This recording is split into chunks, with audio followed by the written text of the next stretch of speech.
Hey, good morning folks. In my last video I showed you how I built these Ohio brooders, and today we've got them in use. We've got chicks in the brooder here. There's about 400 Cornish cross here. And so yeah, I just thought I would show you a little bit of our setup and how they're working. So first of all, kind of big picture, we have this brooder set up inside a shop building here, and it is 16 by 24, so it's 4 by 8 sheets of, this is just 5/8 pressure treated plywood, so ripped in half, so 16 foot on that end, and then we've got 3, so it'll be 24. Our capacity here is about 600 chicks, and then I have this cardboard set up since we only were able to get 400 this first batch, just to make it a little bit smaller and keep them kind of tighter here for the first couple days. So yeah, the brooders are working well. I've just got 125 watt bulbs in there. You can see them down under here, just hanging out. I actually had a 250 watt in there, and I tested it, and it was actually too hot, and the chicks were telling me that too. They were staying away from the bulb, so it was like well over 100, probably 105 degrees close to the bulb. So I actually backed off and just put 125s in there. We've got excuse me, 3 Plasson water set up, automatic water, and then for the first couple days we just put little drinkers up against the 1 gallon drinkers up against the hover, and then just trough feeders. I just fed them and sprinkled some grit on there.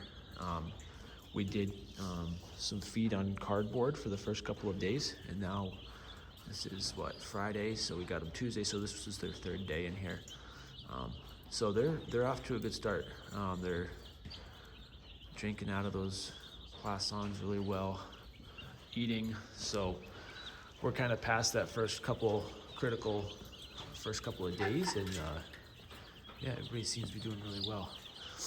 And just I'll show you these Plassons. This is so nice because water is going to be one of your more labor-intensive brooder chores. This is just set up.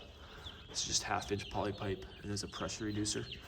And then I've got, let's see, I'll show you right here.